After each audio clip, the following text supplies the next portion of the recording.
মৰমৰ ছাত্ৰ-ছাত্ৰীসকল, আজি মই তোমালোকৰ লগত আমাৰ অতি গুৰুত্বপূৰ্ণ এটা বিষয় উপসৰ্গ আৰু অনুসৰ্গৰ বিষয়ে আমি আলোচনা কৰিম।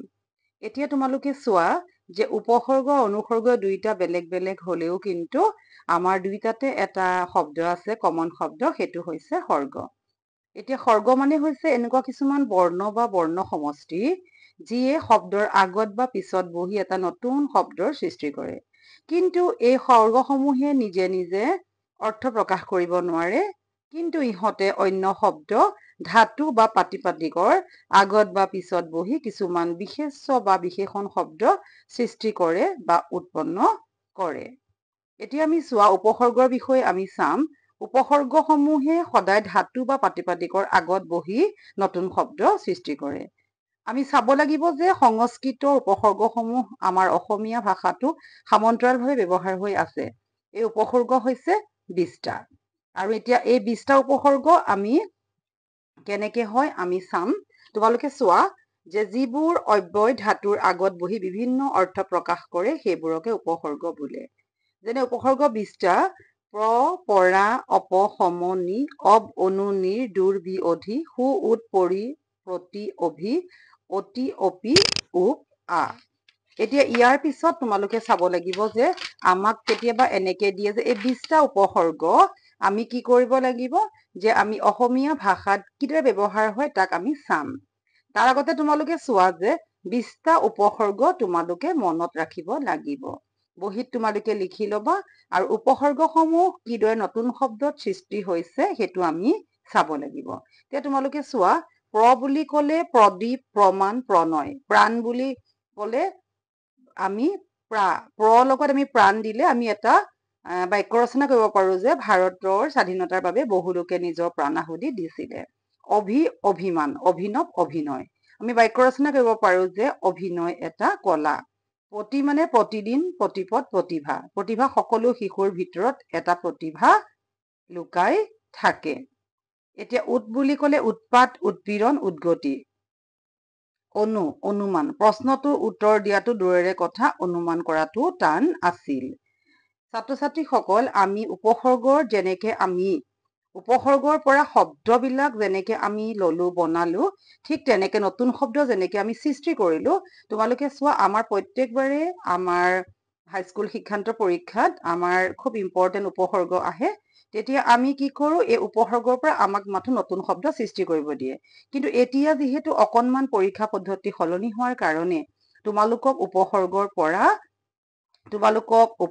পৰা বাক্য ৰচনা কৰিবলৈও তোমালোকক দিছে।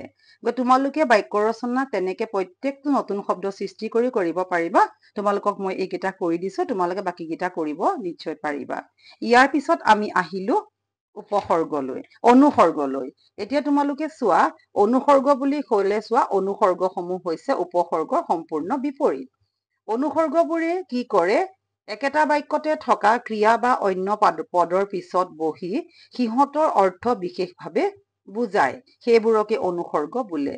যেনেকে তুমি চোৱা যে অনুসৰ্গ বিলাক আমাৰ এনেকুৱা হয় যে আমাৰ দেই, চোন, সি, পাই, হবলা, তো, হে ইত্যাদি। এতিয়া অনুসৰ্গবোৰ পৰসৰ্গ বা স্বাৰ্থিক বুলি কোৱা হয়। অনুসৰ্গ, উপসৰ্গ বা স্বাৰ্থিক প্ৰত্যয়বোৰ এটা বাক্যত ব্যৱহাৰ হৈ সেই বাক্যটো বিশেষভাৱে দেখুৱায়। এতিয়া ধৰা আমি যদি চাওঁ যে আদেশ, অনুৰোধ, আশ্চৰ্য বুজোৱা অৰ্থত তুমি চিঠিখন লিখিবাচোন, চোনটো অনুসৰ্গ। হবলা, অনিশ্চয়তা বুজোৱা অৰ্থত সি তালৈ গৈছিল হবলা। তো, দৃঢ়তা বুজোৱা অৰ্থত মইতো যামেই। আৰু তেনেকুৱা অন্যান্য অনুসৰ্গ আছে। হক, ও, তো, হি, হে, সি, হলে, এই, হচৈ, কে, না, নো, গৈ, দে, পাই, একা। এতিয়া হক বুলি কলে আহা হক, ও বুলি কলে ময়ো যাম, তো বুলি কলে মই যামেই তো, হি বুলি কলে তুমি কেতিয়া পাবাহি, বুলি কলে মোৰ কলমটো সিয়ে নিছে, ইয়াত এটো আছে। একাৰ তোমালোকে সেইখিনি জানা। এতিয়া আমি এইটো কথাহে জানিব লাগিব যে আমাৰ আগতে উপসৰ্গৰ সৈতে এটা বাক্য ৰচনা কৰিব দিয়ে। কিন্তু এতিয়া পৰীক্ষাৰ পদ্ধতিবোৰ অকমান প্ৰশ্নবোৰ সলনি হোৱাৰ কাৰণে আমাৰ অকনমান একেখিনি কথাই এনেধৰণে আমি চিন্তা কৰিব লাগিব যে অনুসৰ্গটো আমাক এনেকৈ দিছে যে অনুসৰ্গটো খালী ঠাই পূৰ কৰা।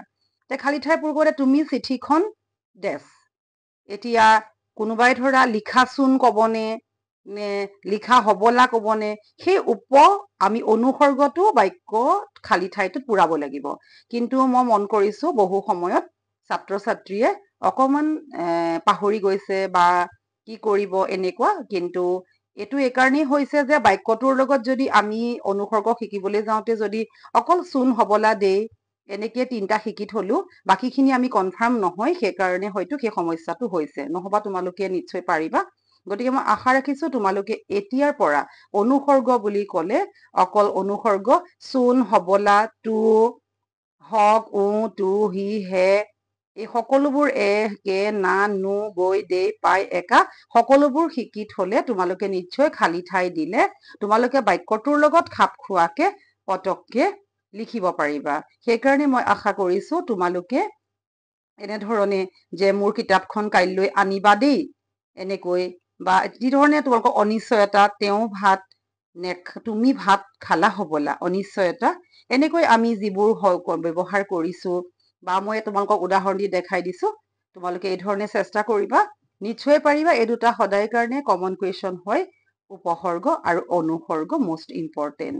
তোমালোকৰ ভাল লাগিলে লাইক কৰিবা, শ্বেয়াৰ কৰিবা, ছাবস্ক্ৰাইব কৰিবা, কিবা থাকিলে কমেণ্ট কৰি সুধিবা। ক্ৰমে ক্ৰমে আমি পিছৰ পাঠবোৰ আলোচনা কৰি যাম। ধন্যবাদ।